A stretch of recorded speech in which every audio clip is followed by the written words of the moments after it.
Welcome to our channel. Today we how to uninstall Google Drive connectors from no-code forms, beginner guide step by step clearly. Begin by opening your preferred web browser. Navigate to the Google Drive website. Log into your Google account if prompted. Click on the My Drive tab located on the left sidebar.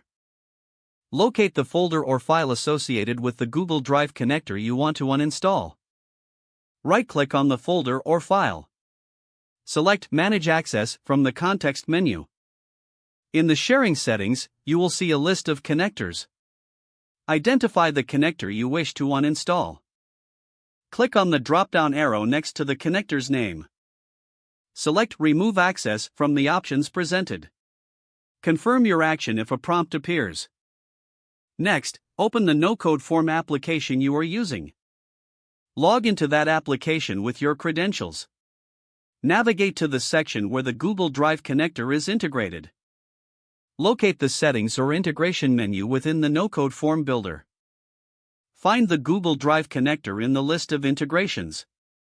Click on it to access its settings. Look for the option to disconnect or uninstall the connector. Click on the Disconnect button. Confirm the uninstallation when prompted. Check to ensure the connector has been successfully removed. Test your no-code form to verify that it functions correctly without the Google Drive connector. Your uninstallation process is now complete.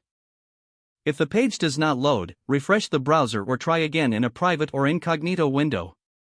Make sure you are using the correct email address, then retype it carefully to avoid small typos. If your password is not accepted, use the reset option and create a new strong password you can remember. Check your spam folder for verification or security emails, then complete any requested confirmation steps. Don't forget to like this video and subscribe to our channel for more step-by-step tech guides.